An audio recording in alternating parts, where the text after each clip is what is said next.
Faz exatamente 50 anos que as Forças Armadas brasileiras deram um golpe na democracia ao destituir o governo legítimo do presidente João Goulart. Instalaram uma ditadura que durou mais de 21 anos. Com o fim do regime, a Constituição de 88 marcou um novo ordenamento democrático. Tanto é que o Brasil já tem mais tempo com democracia que com a ditadura militar que começou em 64. Mesmo assim, algumas marcas, normas e até leis criadas sobre a lógica do autoritarismo ainda valem. É o caso do ordenamento jurídico que rege as relações entre civis e militares e o atual papel das Forças Armadas no Brasil. O pesquisador Jorge Zaverucha estuda o tema com lupa e esclarece o que os constituintes deixaram de fazer. No programa de hoje da série sobre o que resta da ditadura. A gente agradece a presença aqui do professor Jorge Zaverucha, que é da Ciência Política da Universidade Federal de Pernambuco. Obrigado pela presença. Professor, no seu artigo, o senhor diz que a Constituição de 88, a nossa tão democrática Constituição, manteve muitas das prerrogativas militares que não são democráticas, né? O senhor chega a falar em verniz democrático aos amplos poderes militares. Quais são essas prerrogativas que o senhor diz que a Constituição manteve? Vamos pegar, por exemplo, o artigo 142, certo, que diz que as Forças Armadas são responsáveis pela lei e pela ordem. Houve uma pequena mudança em relação à Constituição anterior, mas a essência foi mantida, que é esta, que as Forças Armadas se percebem como sendo garantes da ordem, certo, da ordem que eu interpreto como sendo constitucional. Essa é uma das prerrogativas que foram mantidas. E durante a redação da Constituição, em 1987, os constituintes tentaram tirar essa expressão e houve uma resistência muito forte na época pelo ministro do Exército. E já estávamos em época democrática com um Congresso Constituinte funcionando, né? Complicado dizer se era exatamente democrático, porque você ainda não tinha a eleição do presidente da República pelo voto popular, que só veio acontecer com Collor. Certo. Mas nós estávamos num período de transição de um regime autoritário rumo a uma democracia. Uhum. Agora, o senhor citou o artigo 142, então, que coloca as Forças Armadas como garantidoras da lei e da ordem. E o senhor diz que isso não é democrático. Bem, para as pessoas em casa, às vezes pode parecer até comum ou óbvio, né, que as Forças Armadas é que mantém a ordem. Como é que era antes da ditadura? O que era que estava escrito na nossa Constituição anteriormente e por que ter isso garantido lá é antidemocrático? Assim? Não, isso já vem, não é novidade dessa Constituição, isso é uma tradição brasileira. Mas é uma tradição que inexiste em qualquer país que se denomine uma democracia séria. É mesmo. Eu só vi isso ser replicado no Chile, quando o Pinochet escreveu sua Constituição, certo, ou seja, à direita, e quando os sandinistas tomaram o poder à esquerda na Nicarágua. A gente precisa entender que as Forças Armadas é o braço armado do poder civil. Então não é ela que tem que garantir o poder civil, é o poder civil que tem que garantir a existência do poder militar para o qual ele foi criado. E o Exército foi criado para defender a soberania do Estado. Ou seja, o senhor acha que, numa certa medida, escrever assim está dando uma certa independência ao braço armado do poder civil? Sim. E quem está dando essa independência, é bom que fique claro, são os civis. Porque quem escreveu a Constituição foram nossos parlamentares. Então foram os civis que mantiveram este grau excessivo de autonomia militar no texto constitucional. Isso poderia ser muito bem abolido, até porque existem 3 ou 4 projetos de lei querendo retirar essa expressão da Constituição, só que não sai da gaveta. Retirar essa expressão, que novas garantias traria para o poder civil? Seria uma mostra que o poder civil é forte, certo, que o poder civil é legítimo, que a população confia nas instituições civis. Entendi. Durante a Constituinte, o senhor estava citando agora que foi escrita, né, a Constituição foi escrita por civis, mas parece que os militares estavam bem articulados, né? Se eu não me engano, no seu artigo, o senhor cita que 13 oficiais superiores das Forças Armadas faziam lobby no Congresso, era isso? Como é que funcionava essa relação desses 13 oficiais superiores com os constituintes? Bem, as Forças Armadas é uma corporação, como qualquer outra corporação. Havia o jogo da redação da Constituição e eles se organizaram para tentar mostrar aos parlamentares a importância do modo como eles percebem o mundo. Então, chamavam os militares para fazer viagem, para conhecer a Amazônia, ou para conhecer instalações, ou para justificar a importância da garantia da lei e da ordem. Eu acho que fizeram um lobby perfeitamente aceitável, como qualquer corporação procuraria fazer. Isso era feito normalmente ou em algum momento houve tensões maiores? Parece que o Jarbas Passarinho, inclusive, que foi coordenador de uma das comissões ali de sistematização, que era reformado, militar reformado, e tinha sido ministro de vários governos militares, né?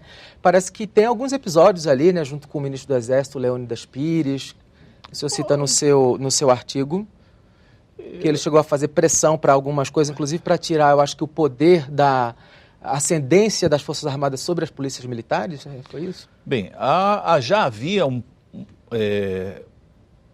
projeto anterior, mesmo durante o regime militar, de que as Forças Armadas fossem separadas das polícias, como ocorre em qualquer democracia. Eu não conheço, salvo engano, qualquer democracia em que a polícia tenha uma vinculação com o Exército orgânica do modo como nós temos no Brasil. É mesmo. É verdade que isso diminuiu muito em relação ao regime militar, mas o cordão continua ligado. Diminuiu como? Antigamente, os comandantes das polícias militares eram oficiais do Exército. Hoje em dia são oficiais das polícias militares. Mas as polícias militares continuam parcialmente vinculadas ao Exército. Então, hoje, quando o Serviço de Inteligência da Polícia Militar de Pernambuco, P2, fizer seu relatório, ele vai mandar uma cópia para Brasília e outra cópia para o governador. Ou seja, isso complica para o governador, que na Constituição Estadual é o comandante-em-chefe da polícia, mais ou menos assim, né? Quer dizer, a polícia vai se reportar mais ao governador ou ao Exército? O problema que pode surgir é o seguinte: se o governador for rival político do presidente da República, como é que fica a história, percebe? Entendi. Mas o importante ressaltar é que no Estado moderno há uma clara separação entre polícia e Exército. Isso não significa que uma não possa ajudar a outra. Pode. Em época de guerra, a polícia é reserva das Forças Armadas. Em algumas operações internas, as Forças Armadas podem ser reserva da polícia. Mas ser reserva é um conceito. Ser auxiliar já é outro conceito. Entendi. E na Constituição está dito que elas são forças reserva e auxiliar. E auxiliares. O Ponto de Vista recebe hoje, aqui na TV Câmara e na Rádio Câmara, o professor de Ciência Política, Jorge Zaverucha, que está conversando com a gente sobre as falhas que aconteceram durante a Constituinte e não resolveu as relações entre civis e militares no Brasil, ainda como herança da nossa ditadura militar. O senhor estava falando que no artigo 142 há bem claro que as Forças Armadas é que são garantidoras da lei e da ordem, mas não define o que é ordem, né? Ou seja, ordem fica um conceito subjetivo a ser entendido por quem? Este é um belo ponto levantado. Também não define que lei ordinária, ok? Outro tipo de lei e ordem, que é um conceito por si só bastante subjetivo, é ordem constitucional, é a segurança pública que é a ordem, está em aberto. Então, se está em aberto, cada ator político poderá interpretar ao seu modo. E os militares interpretarão isso ao modo deles e, se acharem necessário, poderão, em último caso, tomar o poder e argumentar que isto foi feito legalmente, de acordo com o artigo 142.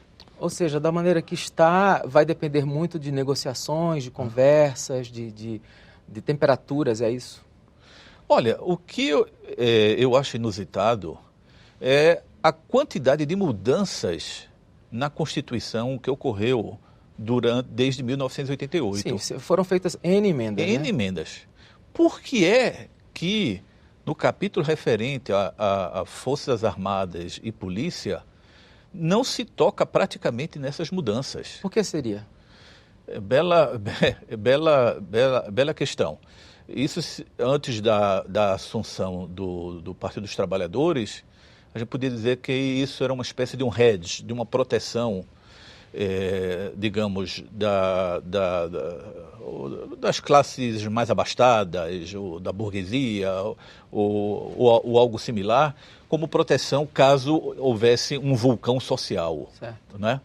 O grau de desigualdade, então eu tenho ali sempre aquela força ali que pode conter a massa. certo. Com a chegada do PT, ficou mais difícil de responder a sua questão Verdade. com essa exatidão, porque teoricamente, pelo menos o PT seria um partido de esquerda. E se esperava que exatamente o PT tirasse da gaveta os projetos que diziam respeito ao fim dessa máxima, o Exército Garantia da Lei e da Ordem. Então, temos que estudar mais sobre o assunto para procurar dar uma resposta melhor do que aquela que até então era convincente. É verdade. A gente vai fazer um rápido intervalo e voltamos daqui a pouquinho com o ponto de vista.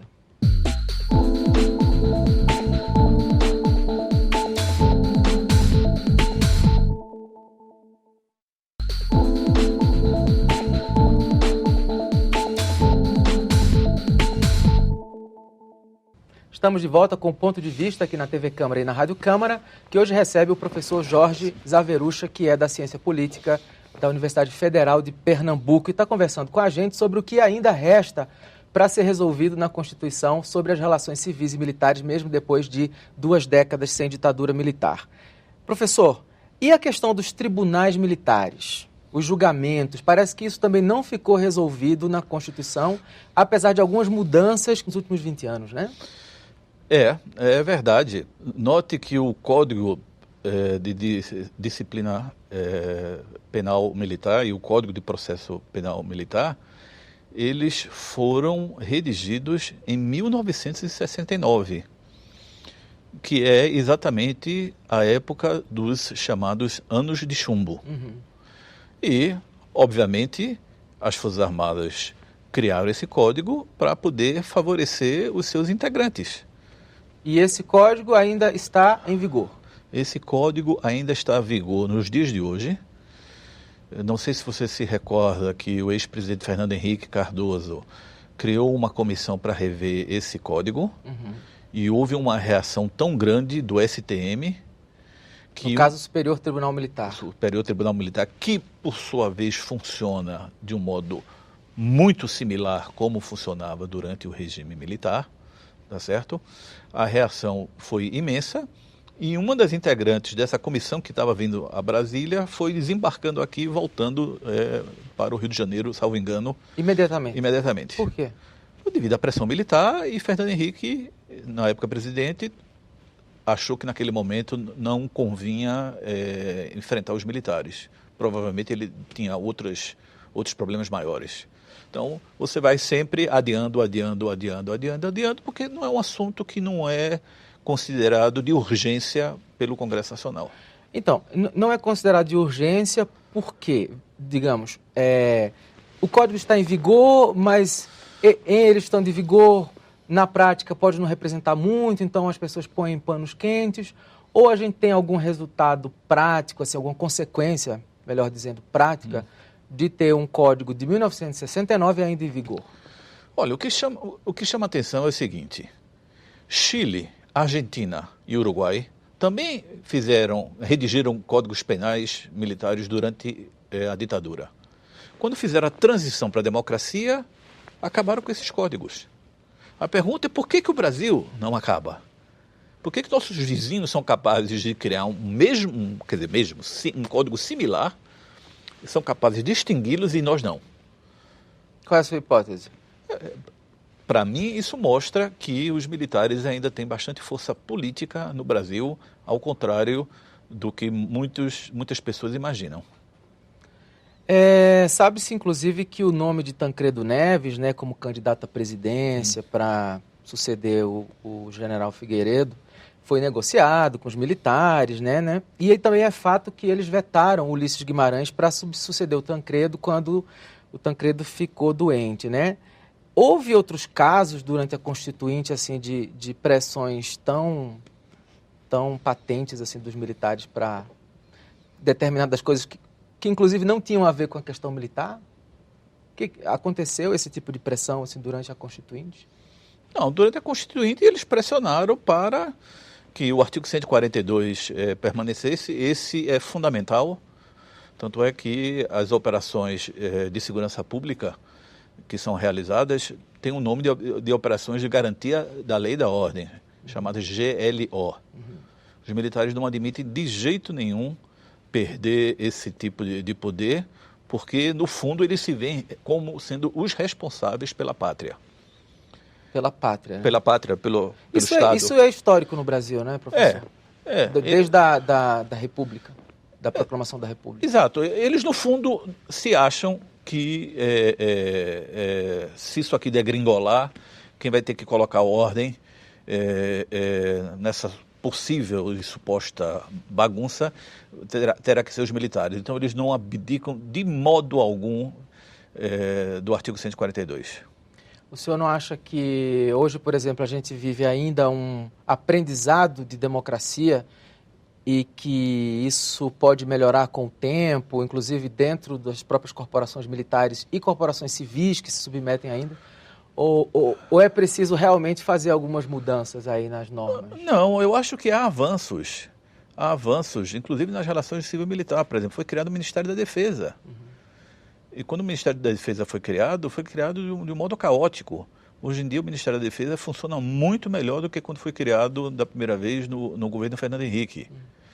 Mas, assim como há avanços, há retrocessos. Há retrocessos? Por exemplo, não existe mais a figura jurídica de policial militar. Todo policial militar é um militar estadual. Isso foi fruto de quê? Das greves das polícias militares. Até antes havia aquelas grandes greves das polícias militares, uma delas em Pernambuco aconteceu, Minas Gerais, etc. e tal, se dizia, tá vendo, o militar é ordeiro, acata as ordens, nós não fazemos greve, quem faz isso são as hierarquia forte, etc. Isso ruiu dentro, com as várias greves das polícias militares. E aí, com isso, veio a ideia de que, se eu não me engano, partida do chefe, então, da Casa Civil Militar, do governo Fernando Henrique, que a educação precisava ser mudada. Ou alguma coisa precisava ser mais militarizada. Certo. Então, passou-se uma lei no Congresso em que agora o profissional que pertence a uma polícia militar, ele é um militar estadual daquela corporação. E por que isso é um retrocesso? Porque se a gente está dizendo que é um avanço você separar polícia de exército, se eu estou pegando um policial e dizendo para ele a sua identidade não é de policial, a sua identidade é de militar. Isso, no meu ponto de vista, é um retrocesso. Então, o que caracteriza a democracia brasileira é que ela tem avanços e tem retrocessos. Ela tem avanços e tem retrocessos. Ora ela avança muito mais, ora ela retrocede.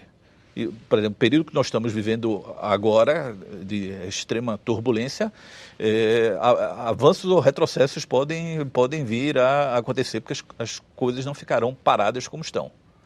O Ponto de Vista está conversando hoje com o professor Jorge Zaverucha, que é da Ciência Política da Universidade Federal de Pernambuco.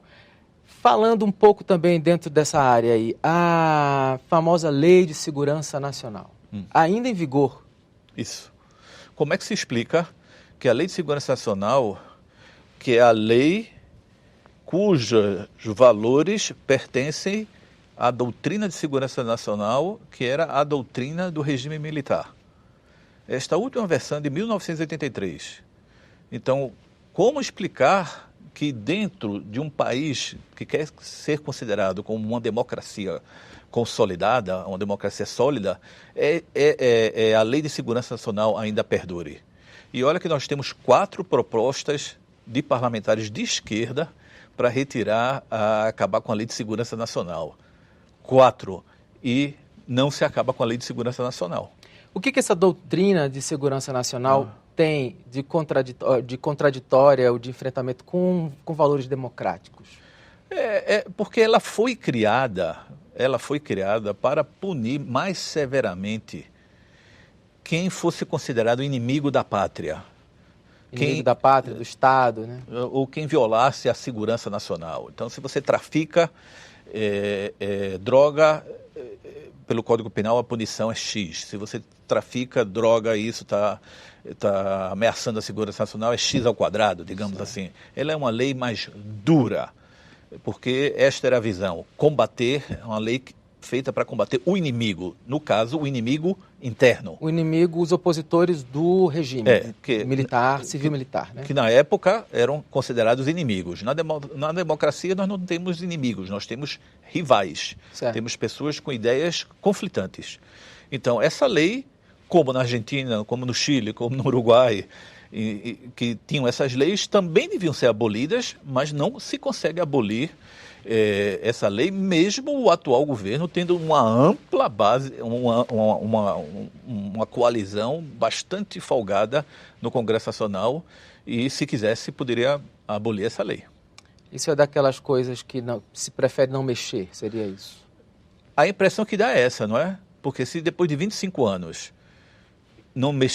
isso não foi mexido, é algo que chama a atenção para o fato de que talvez aí seja um vespeiro que é melhor a gente deixa no canto, não está incomodando. Nós já estamos chegando ao final do programa, mas antes de terminar, gostaria de abordar a questão que inclusive tem se falado muito ultimamente, que não foi uma ditadura militar, ditadura civil-militar. E o senhor também defende um pouco isso no seu artigo, critica os civis, né? Como é que é essa mudança de conceito para civil-militar? O que o civil estava fazendo ali? Não, o primeiro que o presidente era civil, era João Goulart, não é? Então você tinha forças civis que apoiavam Goulart, você tinha forças civis que não apoiavam Goulart. Você tinha militares que apoiavam Goulart, você tinha militares que não apoiavam Goulart. Na hora que você juntou os militares de um lado e os civis de outro, contra militares e civis que eram contra, ganhou essa porção que foi contra Goulart. Mas ela era civil, porque quase todos os jornais da grande imprensa, que são civil, apoiou o regime militar. Por exemplo, Sobral Pinto. Pouca gente sabe disso, mas ele também apoiou 64. Ele só passou a ser contra quando ele percebeu que os militares não iam devolver mais ao poder os civis, que essa era a prática que existia no Brasil. Que os civis batiam o que o Castelo Branco chamava vivandeira, vivandeira de quartéis, batia a porta nos quartéis e pedia para que as Forças Armadas entrassem, limpassem o terreno e devolvessem a quem bateu na porta. Certo. Os militares, para surpresa de todo mundo, entraram e falaram, não, agora eu não vou devolver, eu vou ficar no poder. Então, o próprio Sobral Pinto, por ser um católico fervoroso e acreditar que aqui no Brasil estava em curso um modelo parecido com Cuba, e onde o marxismo não aceita a religião, ele foi um notório antigolpista. Aí virou de lado e passou a defender as pessoas de esquerda que ele, digamos, ajudou a derrubar. A derrubar e a perseguir, né? Perseguir, mas eu só fui descobrir isso porque uma vez me mandaram um livro escrito por John Foster Dulles, pediram que eu fizesse uma resenha. E aí que eu fui descobrir esse outro lado de Sobral Pinto, cujo filme andou passando recentemente nas salas de cinema, e você pode averiguar que isto é realmente verdade, o que está escrito no livro.